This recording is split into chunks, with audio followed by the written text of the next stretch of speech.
Hello, my name is Darrell Robert Schoon, and we are approaching the anniversary of 9/11. It was a seminal event in the history of our country. Never had such an attack happen on the shores of the United States, on the land. We'd gone through 2 world wars, we'd fought numerous wars overseas, but nothing like that had ever happened on the land of the United States itself.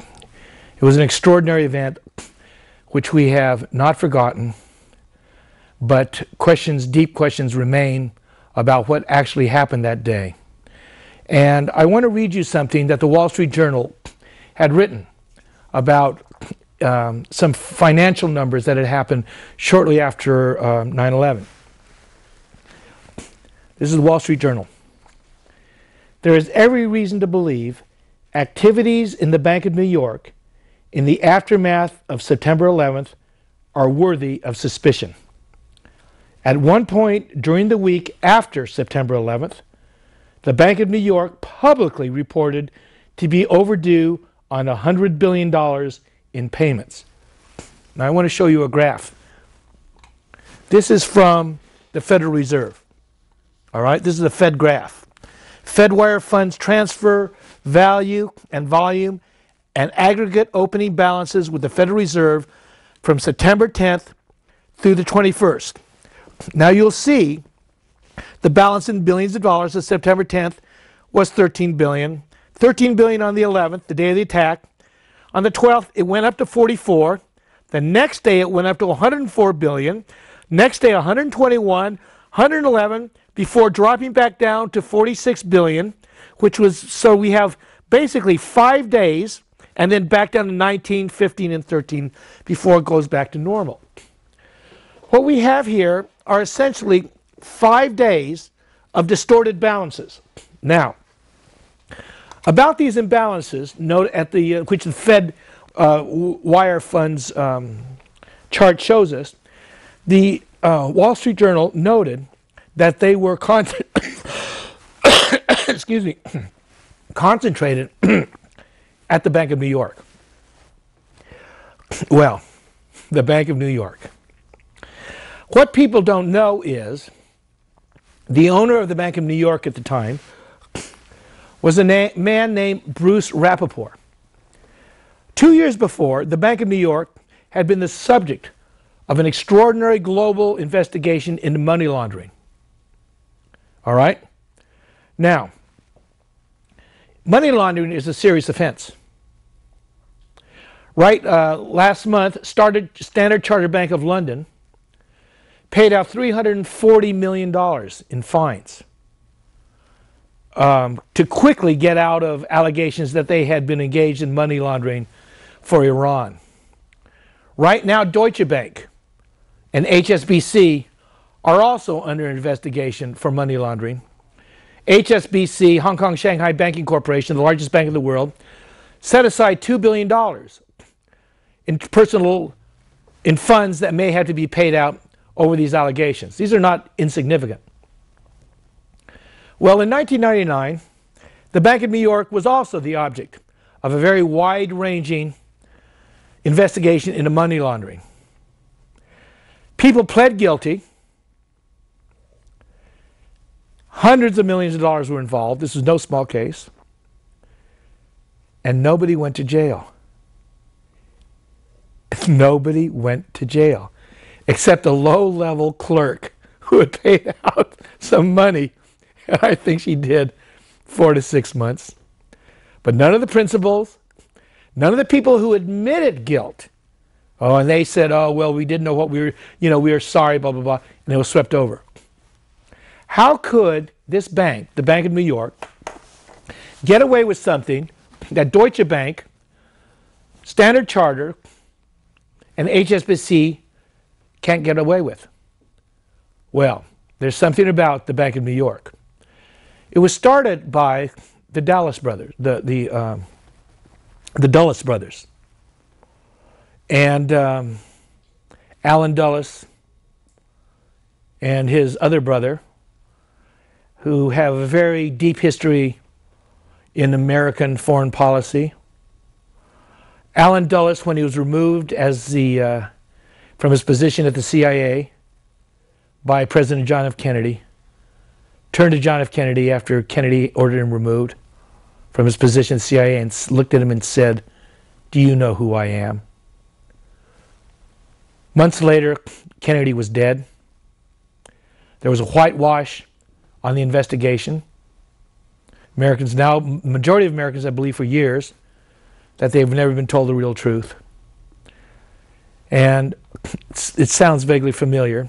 Here's this bank, Bank of New York, started by the Dulles brothers in 1999, owned by an Israeli-Swiss businessman named Bruce Rappaport. At the time of September 11th, Rappaport's bank, I've just shown you, the Bank of New York was the center of hundreds of billions of dollars of secretly cleared securities through the Federal Reserve. What most people don't know is that Bruce Rappaport, the owner of the Bank of New York, not only was at the center of these financial irregularities shortly after 9/11, but in 1987, money from the Iran-Contra affair had been discovered in Mr. Rappaport's bank account in Switzerland. $10 million from the Sultan of Brunei had been found in Mr. Rappaport's bank account in his Swiss bank, one of his Swiss banks in Geneva.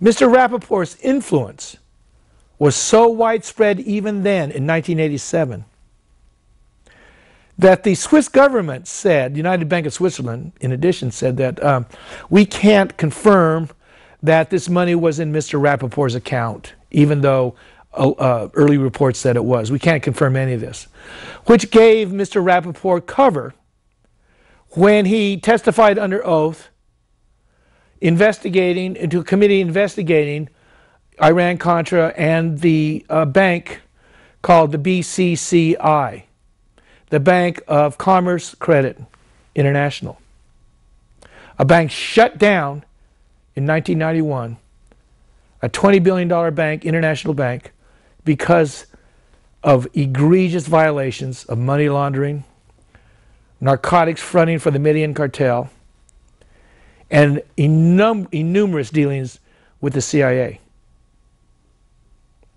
Now, Bruce Rappaport's bank, the Bank of New York, was at the center of what the Wall Street Journal noted were financial irregularities surrounding at the time of 9/11. Nothing was ever brought up about this. No further information made the media.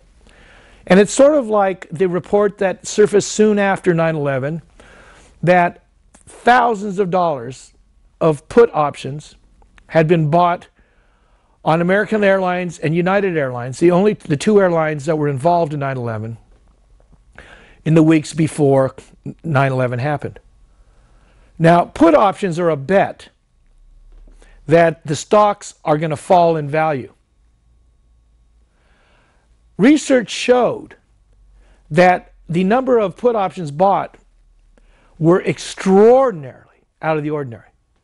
It had never happened before. Not in the history of these two airlines. And yet, in the days leading up to 9/11, a unit of Deutsche Bank called Alex Brown, it was discovered that they had placed the options. All right? This too had been swept under the rug because, as it later surfaced, Alex Brown was a CIA bank, a unit run by Buzz Krongard, who was deputy director of the CIA and later became head of the CIA shortly after this.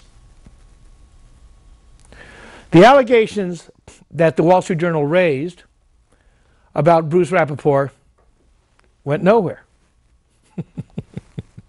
That's because the powers that be didn't want them to go anywhere, and so they didn't. Well, it was very interesting tracking down Mr. Rappaport, because when I had discovered his name, I had seen Mr. Rappaport's name only once before. In 1987, Howard Hughes's former private banker, Dr. Norman Bernard Therian had told me in strictest confidentiality a story. And as a result of the story that Dr. Therian had told me, I later discovered and remembered the circumstances under which the Iran-Contra funds had been discovered.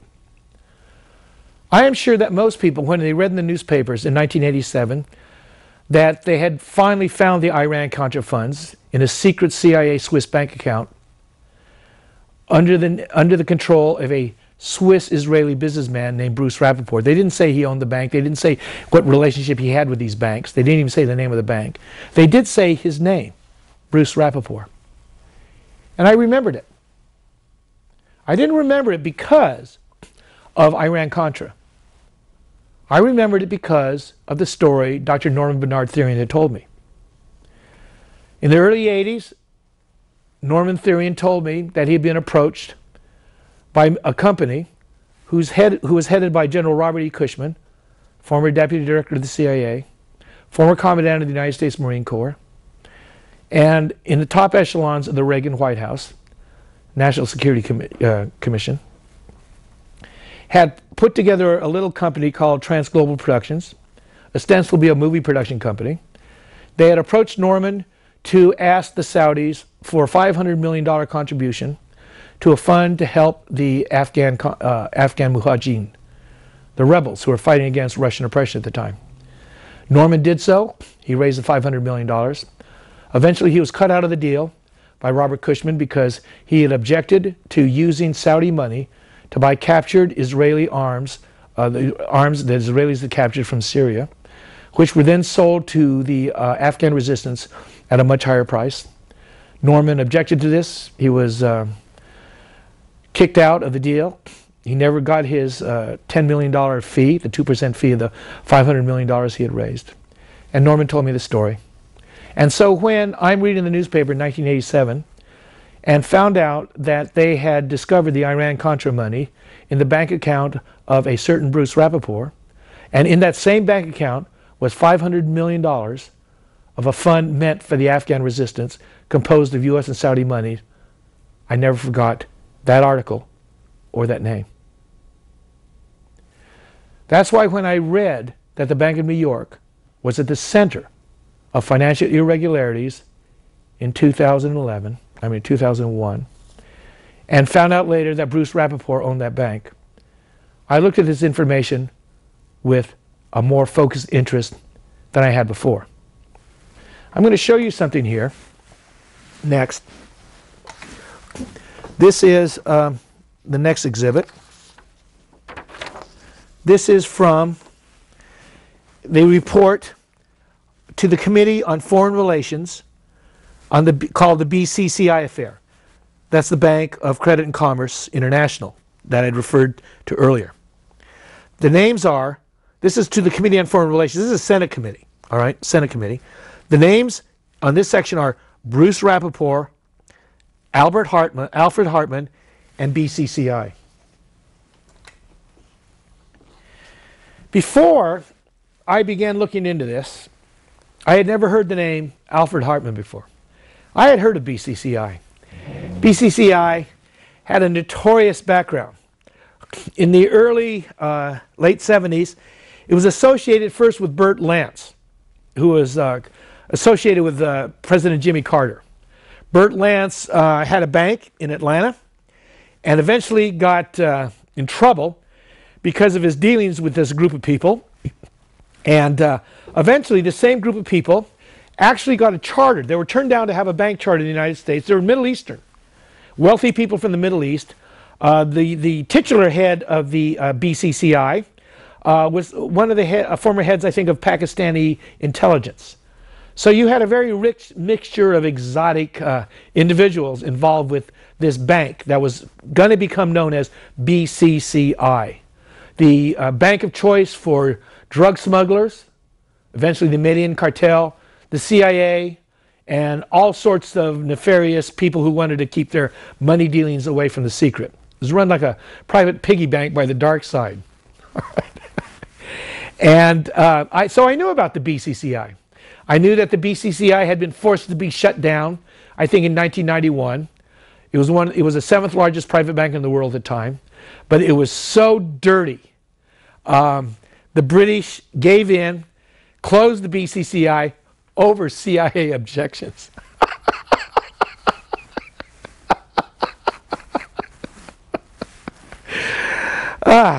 And anyway, what I just showed you was the Senate report into BCCI, which I just showed you had three names under that little section: BCCI, Bruce Rappaport, and Alfred Hartman.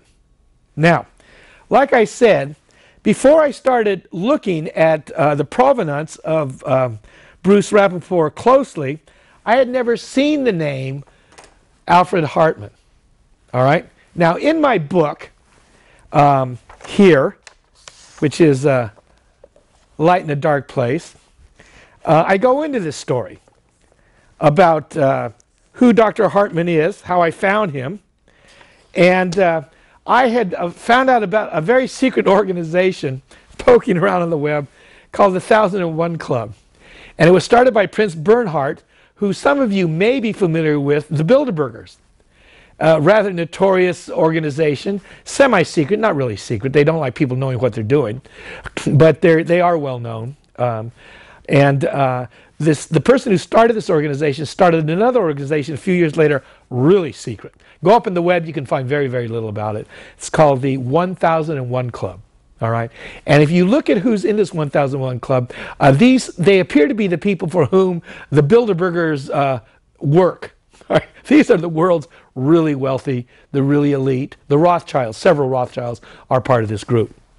Well, so I'm reading and about, I'm trying to find information about Bruce Rappaport to see if he's a member of the 1001 Club. I mean, I don't know these people. You know, my only connection to Bruce Rappaport is that Norman, the story told me by Howard Hughes' banker led me to the name, and 25 years later I read that this name, Bruce Rappaport, is connected to the events around 9/11, that his bank is at the center of financial irregularities. So now I'm very interested. So I go up and I find a reference to Bruce Rappaport in the 1001 Club. He's not a member, but he is associated with one of the members of the 1001 Club named Alfred Hartman. Now, I want to read what they said about Alfred Hartman on the 1001 Club. All right?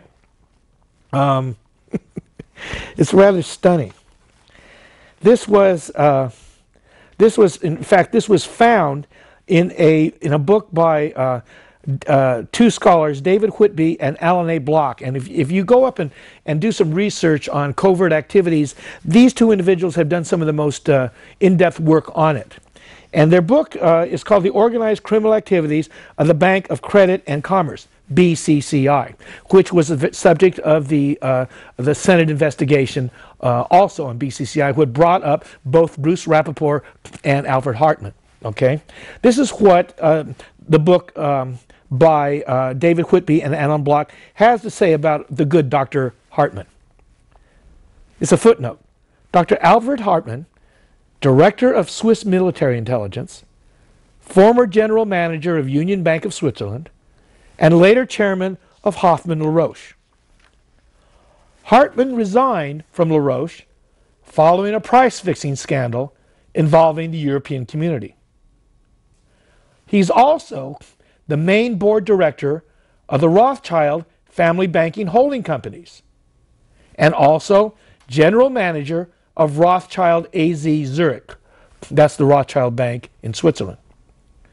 He resigned his position at the Rothschild Bank after payments by the bank to the alleged assassins of Roberto Calvi, who was found hanging by his neck beneath the Blackfriars Bridge in London.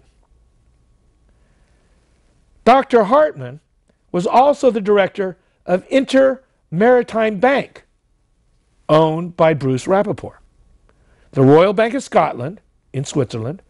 Hartman was also chairman of BCCI's Audit Committee, but has never been investigated by the Serious Financial Office of Fraud in Switzerland or the FBI. Here's the man who is head of the Audit Committee of BCCI.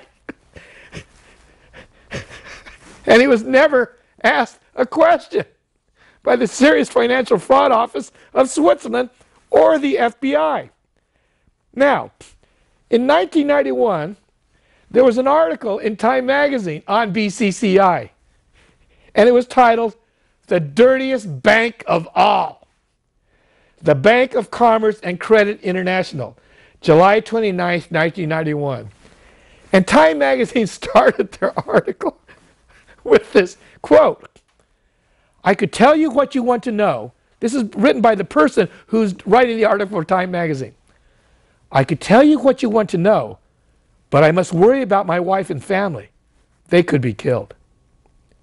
This was from a former top BCCI official. Another one. This is from a Manhattan investigator probing BCCI. The Manhattan office of Robert Morgenthau, New York's Attorney General, later brought charges against Robert Altman and Clifford Clark for their involvement in BCCI. Now, I don't know if you know about Clifford Clark. He was the advisor to 5 U.S. presidents. All right? And Altman was a top fixer in political circles. Clark died before it got to anywhere, and Altman was forever had to sign a statement he would never be involved in banking again for the dropping of the charges. All right? This is somebody from Morgenthau's office in the state of New York. This is what he said to the investigative reporter from Time magazine. Quote, "We'd better not talk about this over the phone. We found some bugs in offices that haven't been put there by law enforcement." Okay. The Time magazine article went on to say, "Bank fraud cases are usually dry, tedious affairs. Not this one. Nothing in the history of modern financial scandals rivals the unfolding saga of the Bank of Credit and Commerce International, the $20 billion rogue empire that regulators in 62 countries shut down early 1991. Okay. It's absolutely amazing. Now here we have information that Alfred Hartman, who was the head of BCCI's audit committee, in other words, he was the one in charge of what went through the bank, all right, the dirtiest bank of the planet, had never been questioned by government officials, all right, they stayed away from this man. By the way, this man also not only was head of the audit committee at BCCI, he was on the board of directors, the family board of the Rothschilds in Switzerland, forced to resign from the Rothschilds bank after the Rothschild bank was caught giving out money to the assassins, the people who hung Calvi by the neck in London. All right, and let me tell you something about that case. When the first time when they found Calvi hanging there by the neck in London, he had these in his pockets. He had bricks to hold him down. The British government did an inquest. The first inquest said it was suicide. The family objected. All right. So a few years later, they opened another inquest. And this time the inquest said, well, we don't know what happened. All right. But it may not have been suicide. And then the government finally had a trial. They brought together, I think, 5 people out of Italy, mafia involved, you know, all this kind of stuff. And they were all innocent.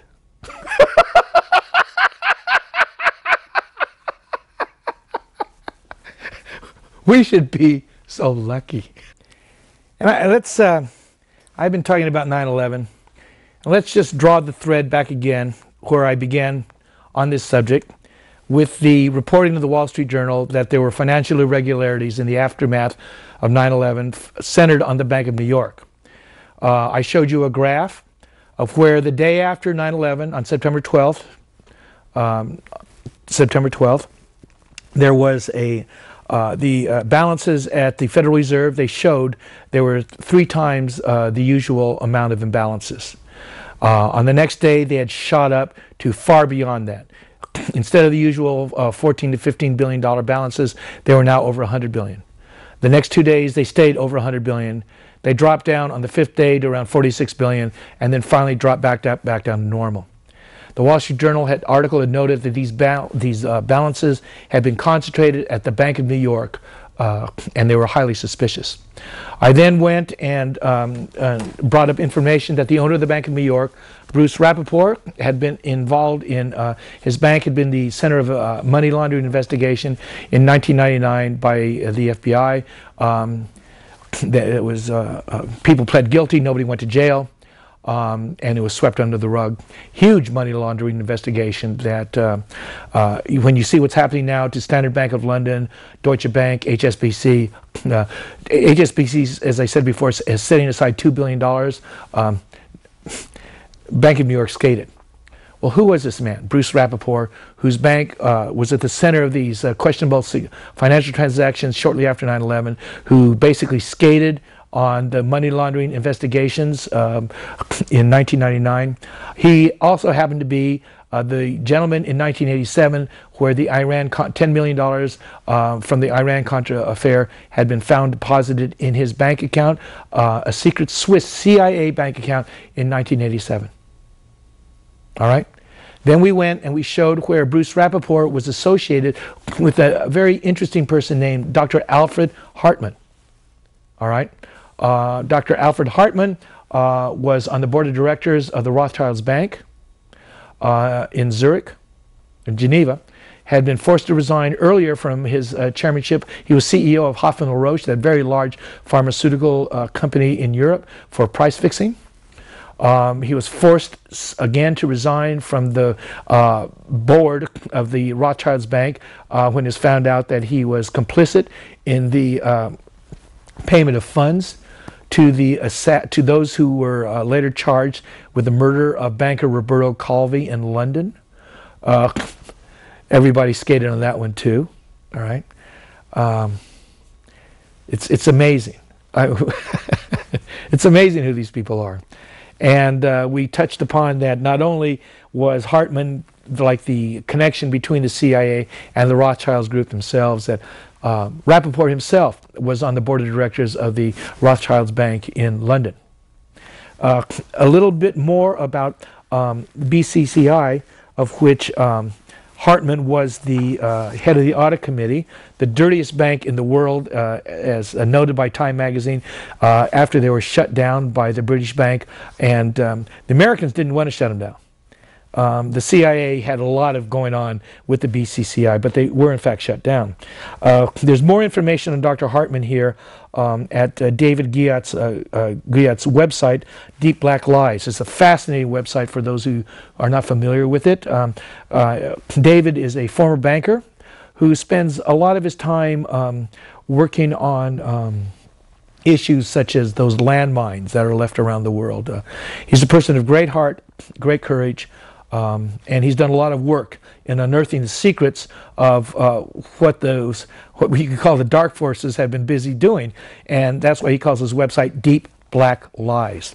And this is what he had to say about our wonderful Dr. Hartman. Of more than passing interest in these matters is Dr. Alfred Hartman, who had run the Banque de Commerce et de Placement, BCP, in Geneva for many years. Large sums of money were earned by that bank by market rigging, and they were laundered through the BCP. Hartman was also vice chairman and general manager of the Rothschilds Bank AG and vice president of the CIA-connected Intermaritime Bank in Geneva, which was Bruce Rappaport's bank. The BCP is also said to have played a part in the Iran-Contra affair. This cannot come at any great surprise, for Hartman was known as a long-term CIA asset. Hartman's contact or controller was none other than Edwin Wilson, the CIA operative who we earlier learned specialized in gay and pedophile blackmail stings against political targets. He is also known to have specialized in creating financial fronts for the CIA. Dr. Hartman, meanwhile, would later become a senior executive in BCCI, the bank that provided a full-service operation to drug lords, the Medellin cartel specifically, gun runners, Adnan Khashoggi, terrorists, gangsters, and the U.S. and European intelligence community. Now, the BCCI was shut down by the government of England, which, as a quid pro quo, shut down all their investigations into it at the same time. Basically, everybody skated, but they went out of existence. They got a little too dirty. I guess they violated the British view of circumspection. It's best to look clean, especially when you are dirty, and so the BCCI was bringing a little tarnishment to that, to the polished ways of those aristocrats. So they kicked him out. Now, what people don't know about BCCI is how it got to the United States. I alluded before that it had been brought in by, first of all, in the newspaper reports by Bert Lance, who was associated with Jimmy Carter. Now, it's true, Bert Lance did a lot of the footwork earlier for BCCI in the United States. But the person really associated with BCCI's entry in the United States was Clifford Clark. And if you'll Google Clifford Clark, he was a well-known and highly respected American statesman, and truly was a statesman. He had entree to power at the highest levels. He was a personal advisor to 5 U.S. presidents. The scandal over BCCI almost brought Clifford Clark down, though. All right, he died before this situation got dealt with, and that's why I want to say something here.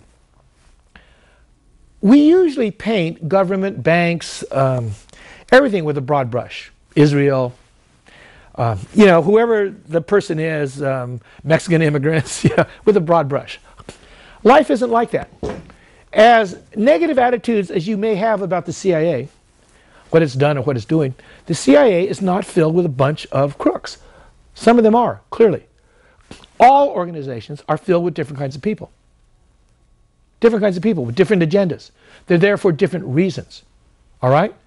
Clifford Clark, one of the most powerful men in the American government, was almost brought down by the American government investigation into BCCI. And you know that this was done over the objections of very powerful people in the American intelligence community who were benefited by their relationship with BCCI. All right, these people use sewers like you and most people go to McDonald's. It's an everyday affair. All right, and they didn't like either BCCI being shut down or Clifford Clark getting in trouble for his relationship with his bank. And yet, Morgenthau's office, a man of integrity, almost brought these people down. And that's what I want to point out here. As angry as we all get about government, about institutions, about the political parties, they are not all bad. There are people of conscience in them. There are people of conscience in the military, which is now fighting imperialistic wars for the United States, torture, things like that. And yet, there are Americans doing their job. The information that I have about 9/11 didn't come to me because of my work. It came to me because of the courage of certain people who were courageous enough to put this information out in a place where I could eventually find it after I recognized the name of Bruce Rappaport because it had been told to me by Howard Hughes' banker in 1987. Now I know that I'm probably one of the few people that Norman told that story to. And that's why I took unusual interest when I discovered Bruce Rappaport's name connected to 9/11. Now, what I want to say is that this is a story, the truth of which has been known, but the pieces really haven't been put together in a way that is achieved mass. I believe that times are changing. I believe that the world and the United States is on the verge of great change. That political structures that have ruled, elites that have ruled, are no longer sure of their ability to do so. The financial problems that are happening on Wall Street are happening also in Washington, D.C., in Europe, in China. Change is afoot. And that's why, if you're listening to this program with some interest, it's because I think you feel that too. And the people who put this out there, E.P. Heidner, who wrote the document Collateral Damage, which is the source material of this, 216 footnotes, 58 pages long, an extraordinary document. The people at Veterans Today, military veterans, intelligence operatives, broke the news, condensed it into a format last year on their website, which talked about these financial events behind 9/11. And it was there that I saw Bruce Rappaport's name, recognized it, and decided to look further into it. These are people of great courage. I wouldn't be here saying this unless they had taken the steps that they had taken. Now, we have talked about BCCI. We've talked about Dr. Alfred Hartman, Swiss gnome extraordinaire. What do these people do on the weekends? I guess the real question is, what do they do during the week? All right? That's the real question. And Bruce Rappaport, who with Dr. Hartman is the center of all of these nefarious activities. And we talked about BCCI, a bank so dirty it was driven out of business.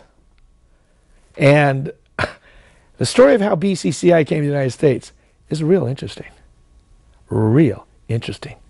This is the dirty guy's dirty bank. And the story leads back to a person, I would wager very few people of you have heard the name. And if you've heard the name, you haven't heard the story behind it. All right?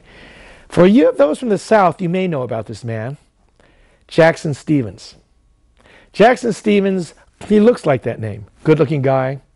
You know he was a man of charm, character, strength, and certainly power. He had a little small boutique investment bank in Arkansas.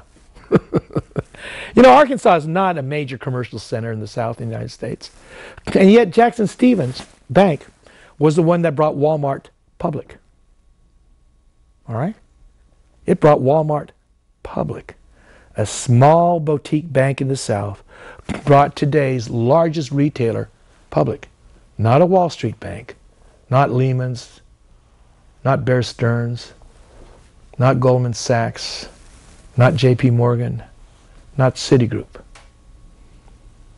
A bank, investment bank owned by Jackson Stephens. A name probably more obscure than Jackson Stephens' name itself. All right? Well, who is Jackson Stephens? Jackson Stephens was instrumental in bringing BCCI into the United States. All right? He was probably the person who connected them up with Clifford Clark, a name that very few of you recognize. But I'm sure that those of you who have done some studying on the American political establishment have heard the name Clifford Clark before and uttered in terms of only the greatest respect. All right? Clifford Clark. Jackson Stephens brought BCCI into the United States. All right? He knew exactly who they were. And he knew exactly what they could do. Jackson Stephens later became known as the man behind Ronald Reagan's nomination. He gave huge amounts of money to the Reagan campaign. He once described President Reagan's tenure as President of the United States as a kind of tough love that America needed at the time. All right? Well, you might expect somebody with this kind of position, with this kind of power, with this kind of wealth, to back Ronald Reagan, a Republican businessman, a supportive businessman, whose head of the CIA was William Casey. William Casey was known as the mastermind behind Iran-Contra, was known as the mastermind for much of the CIA dirty tricks. Not only was Casey head of the CIA, but he'd been head of the SEC, the Securities Exchange Commission. All right? So here you have the confluence of power, of finance, and political power in one, and covert intelligence in the name, in the person of William Casey. Jackson Stephens was an integral figure in the ascension of Ronald Reagan to the President of the United States. It makes sense. He also brought another man to the President of the United States, William Jefferson Clinton III. Jackson Stephens was the kingmaker behind the Clinton campaign. His bank extended the Clinton campaign a $3.5 million loan, When Clinton finally got his matching federal funds, they got put in Worthen Bank, I think that's the name of Jackson Stevens Bank in Little Rock. $50 million. The interest from that loan is supposed to revert back to the U.S. Treasury.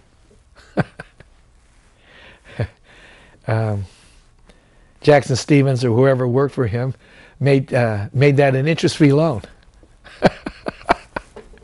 So the $50 million added immeasurably to the asset base of the bank, which they were able to leverage out to the next day to $500 million in loans, or at least 750, maybe 500, 750, based on the 10 to 15 to 1 leverage that are afforded U.S. banks based on the deposit base. And they paid no, and William Jefferson Clinton III, better known to those beloved Democrats as Bill Clinton, was able to write his way eventually into the White House with the largesse of the same man who was instrumental in putting Ronald Reagan there. Now, you may wonder what Bill Clinton was doing at the Bilderberger meeting 2 to 3 years before he ran for the presidency of the United States. Don't worry. Politics is fixed at the highest levels. And it's people like Clifford Clark, Jackson Stevens, the name of people that you and I don't know unless you dig really hard and dig really deep. You'll never know these names because they stay out of sight. The people who dance for them, the people who do their bidding, are the ones that you know. And this is where America is right now in 2012. We are no different in 2012 than we were different in 1982 when Ronald Reagan was elected President of the United States with the powerful support of Jackson Stevens. And we are no different than the year Bill Clinton was elected President of the United States with the powerful support of the same Jackson Stevens. We are no different the year that BCCI was given a bank charter in the United States. We're no different than the year that John F. Kennedy was shot and there was a whitewash of the circumstances surrounding that leader's death. And we have shied away from these truths just as much as we're shying away from the truths about 9/11. Now, I'm not saying that these truths are easy to find. They're deeply buried, but they are there. And I think, I used to think that the reason why Americans didn't look is that they had too much at stake. That if you rock the boat too much, you endanger your livelihood, your children, what you're going to do, and you eventually go down a path of no fruition. But I want to say something. It may be different in 2012 because the United States is fast coming to the end of its rope. Wall Street power is down. We owe so much more money than we can ever repay. The hope that we have that Bernanke can save us is a futile one because it's Bernanke and Greenspan and the boys of the Federal Reserve that started the problems in the first place. And not only did they start the economic problems that the United States is now having to deal with and indebt us beyond our ability to repay, the Federal Reserve is at the very center of the events surrounding 9/11. Because the imbalances that the Federal Reserve noted on 9/11 at the Bank of New York were secretly dealt with $240 billion in secretly cleared securities through the Federal Reserve. The SEC, during 9/11, lifted for the first time all reporting regulations. For the first time in the history of the United States, banks did not have to record where the securities were coming from or where they went. This was the period of time I showed you in the chart where the imbalances began at the Bank of New York and 5 days later subsided. This is the very period at which the Bank of New York, owned by Bruce Rappaport, bedmate of Alfred Hartman, the minion of the Rothschilds banking group in Europe, were doing whatever they were doing with the Federal Reserve. Now, Ron Paul, You know, I gotta love Ron Paul. I don't agree with all his politics. None of us agree with everybody. But I have to say that gynecologist from Texas was a man of integrity. Never sold out for power. Stayed true to his ideals, which I can say is more than I can say for his son. But Ron Paul was right about the Federal Reserve. They are responsible for the ills that have befallen our great nation. In 1913, in the middle of the night, during Christmas vacation, a minority, a bare group, pushed the Federal Reserve Bill through. The same year they pushed through the federal income tax. That year will live in infamy. And we've been stripped of our power ever since then. And every year we have less power. The Federal Reserve is guilty of much of what Ron Paul has charged it with, but it's guilty of far more. Not only is Bruce Rappaport's bank, the Bank of New York, at the center of the financial irregularities involving $250 billion of securities allowed to be secretly cleared by the SEC through the Federal Reserve in the weeks following 9/11. This was done with the complicity of bankers and with government at the highest level. For those of you who have stayed through this program and watched this thing here, you can go up on the web. I'm not telling you anything that I haven't figured out by myself. It's there. You can download Collateral Damage. I suggest you go look at that movie I suggested before. Zero. Free. It's on the internet. It's done by the Italians, hoping that Americans would wake up and see it. Hoping that we would come to our senses. Hoping that America would again lead this country, this world, in times of darkness and uncertainty, instead of leading it down a path of ever greater perdition, torture, financial, egregious activity. The world needs leadership. But I want to tell you something. It's not going to come from those who lead our world right now. Because those who lead our world are there in positions of leadership because it serves them. If this world is going to get better, if the United States is ever going to recover from the grave harm done to it by those who brought 9/11 upon us, by those who put the bankers in charge of our economy and indebted Americans and future generations beyond their ability to pay, it's not our leaders who are going to save us, because those who are in government now serve those who they serve for a reason. They are not all bad, but you and I do not have to stand up to the pressures that they stand up to. You and I do not have to answer to the massive pressure put on them by those who own the United States at this time. But since you don't have to stand up to that pressure, I'm asking you, if you would just not forget what I've told you today, and if it may move you, tell other people to download Collateral Damage. It's in my book. I wrote a book in 2006 called Light in a Dark Place, where I told the story of how I met Dr. Norman Bernard Theory and Howard Hughes, former banker, and heard the name Bruce Rappaport. But I didn't know then the involvement of Bruce Rappaport in the events of 9/11.